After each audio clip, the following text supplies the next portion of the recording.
Samajwadi party में शामिल होने की वजह यही है कि उत्तर प्रदेश में एकमात्र पार्टी जो भारतीय जनता पार्टी को रोक सकती है समाजवादी पार्टी है। अखिलेश जी की आइडियोलॉजी को देखते हुए, उनके विजन को देखते हुए, उनकी दूरंदेशी को देखते हुए, और यकीनन पहले से भी हमारा दिल अखिलेश जी के साथ ही है। दिल्ली के अंदर जो आंदोलन चला, समाजवादी पार्टी के तमाम एमपीज़ उसके अंदर शामिल रहे। कांग्रेस का उत्तर प्रदेश में कोई वजूद नहीं है।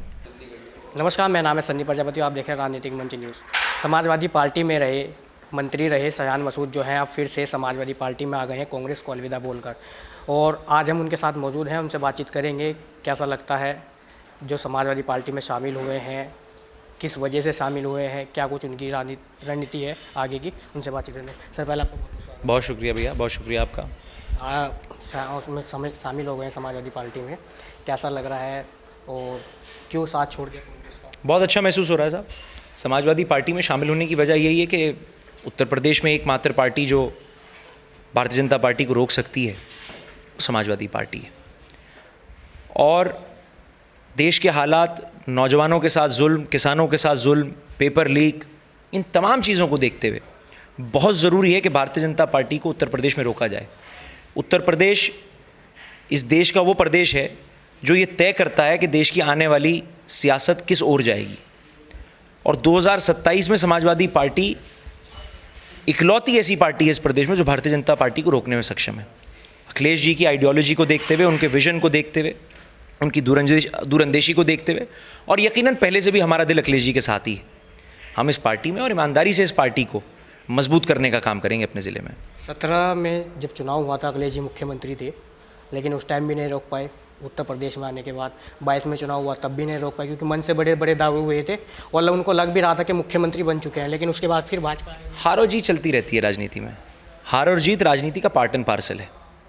लेकिन आप ये देखिएगा कि इस बार जो रिज़ल्ट 2012 में था, उससे भी ज़बरदस्त रिज़ल्ट 2027 में आने का काम होगा, और समाजवादी पार्टी फुल मेजॉरिटी से सरकार बनाने का काम करेगी। यही वादे जो हैं जनता से 24 के अंदर भी किए गए थे कि अगर भाजपा देश में आ जाएगी तो संविधान खतरे में आ जाएगा, लेकिन भाजपा फिर सत्ता में आ गई है, संविधान आज भी जुगत हुआ है, लेकिन जो अन्य पार्टियां हैं वो खतरे में आ गई। मेरे भाई, पढ़ा करिए 2024 के अंदर, क्योंकि विपक्ष मजबूत हुआ, इसलिए भारतीय जनता पार्टी संविधान के अंदर कोई भी बदलाव नहीं कर पा रही है। वरना तय ये था कि 2024 का चुनाव आखिरी चुनाव था। ये गोली कान पर से छूती हुई निकल गई आपको।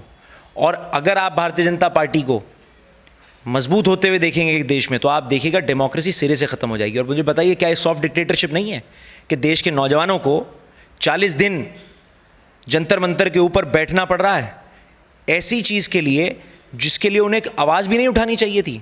अगर कोई पेपर लीक का जिम्मेदार है जिसकी वजह से 22 नौजवान अपनी जानें खो बैठ रहे हैं, करोड़ों लोग मायूस हो रहे हैं जिन्होंने साल भर मेहनत करी इसलिए कि वो कुछ नीट का पेपर देकर बन जाएं, और उसका इस्तीफ़ा दिलवाने के लिए हज़ारों लाखों लोगों को जंतर मंतर पर बैठना पड़ रहा है।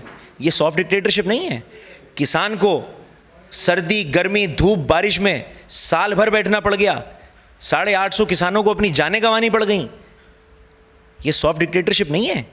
और आप 100% अगर 2024 के अंदर अगर कहीं इनका मेजॉरिटी मार्क इससे ऊपर होता तो आप देखते कि डेमोक्रेसी ख़त्म हो गई थी इस देश में, उसके बाद कोई चुनाव नहीं होता।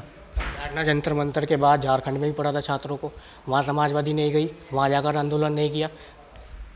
झारखंड कहाँ है भैया? कांग्रेस की सरकार है। हाँ, तो कहाँ है झारखंड भैया? समाजवादी पार्टी उत्तर प्रदेश में राजनीति कर रही है। दिल्ली के अंदर जो आंदोलन चला, समाजवादी पार्टी के तमाम एमपीज़ उसके अंदर शामिल रहे। तमाम एमपीज़ ने मजबूती से वहाँ पर लोगों की हौसला अफजाई करने का काम करा। डिम्पल यादव जी का आपने देखा होगा कि जिस दिन लट बजा, लोगों के ऊपर लाठी डंडे चार्ज करे गए, वो वहाँ मौजूद थीं, अस्पताल गईं। वो मीम वो रील बड़ी वायरल हुई कि माँ माँ होती है। अब कांग्रेस छोड़ने का क्या कारण है जो इस बार आप समाजवादी में फिर से दोबारा आ गए हैं? पहले शुरुआत यहीं से की थी। समाजवादी में आने का कारण यही है भाई कि उत्तर प्रदेश के अंदर अगर कोई बीजेपी को रोक सकता है तो समाजवादी पार्टी रोक सकती है। उत्तर प्रदेश के अंदर अगर कोई फ़िरका परस्त ताकतों को रोक सकता है तो अखिलेश यादव जी की सोच रोक सकती है, उनका विजन रोक सकता है। इमरान मसूद भी ये कहते थे कांग्रेस हो सकती है, लेकिन कांग्रेस फिर आज वहीं पे। देखिए, लिखतम के आगे बख्तम कुछ नहीं होता भाई। कांग्रेस का उत्तर प्रदेश में कोई वजूद नहीं है। कांग्रेस अगर उत्तर प्रदेश में कुछ कर भी पा रही है तो समाजवादी की पार्टी के कंधों पर रखकर कर पा रही है। यहाँ जो कुछ भी होगा वो समाजवादी पार्टी के ज़रिए से होगा। इसमें आपने बसपा का दामन थामा था, बसपा का बड़ा ज़ोर ज़ोर से प्रचार किया इमरान मसूद साहब ने, और आपने अच्छी सीटें भी आई थी मेयर की जो चुनाव लड़ा गया था। लेकिन अब जो है बसपा को भी छोड़ दिया, समाजवादी में गए, समाजवादी को छोड़ दिया, फिर आप उसके बाद दोबारा समाजवादी में। मेरे भाई देखिए, मेरी ज़िंदगी का ये पहला राजनीतिक फ़ैसला है। इससे पहले जो भी बड़े फैसला ले रहे थे मैं उनके साथ था। देश आज़ाद है, मैं स्वतंत्र हूँ, मैं पढ़ा लिखा व्यक्ति हूँ, मैं इससे पहले अपने देश को रिप्रेजेंट कर रहा था। मेरी सोच आज ये है कि आज देश के मुस्तकबिल के लिए, आने वाले फ्यूचर के लिए, नौजवान के कल को बेहतर करने के लिए समाजवादी पार्टी के अलावा कोई और रास्ता नहीं है। कुछ लोग कह रहे हैं मुसलमानों को साधने के लिए फिर समाजवादी ने एक दांव चला है, आजम खान को गृह मंत्री। भाई जिसे जो कहना है वो कहेगा, जिसे जो प्रोपेगेंडा करना है वो करेगा। लगता है सरकार सत्ता में आएगी तो आजम खान को गृह मंत्री बनाया जाएगा। बिल्कुल, जो पार्टी करेगी वो सर्वप्रिय है। पार्टी जो करेगी। अभी पीडीए की फुल फॉर्म को लेकर माननीय मुख्यमंत्री ने बयान दिया था, जहां उन्होंने पीडीए को पाकिस्तान से तुलना की, लेकिन उसके बाद भाजपा को भी नया नाम दिया गया, भाग जाओ पाकिस्तान। देखिए मेरे भाई, ये बौखलाहट है भारतीय जनता पार्टी की, ये घबराहट है भारतीय जनता पार्टी की, क्योंकि भारतीय जनता पार्टी के भी लोगों को दिख रहा है कि समाजवादी पार्टी की सरकार बनने जा रही है।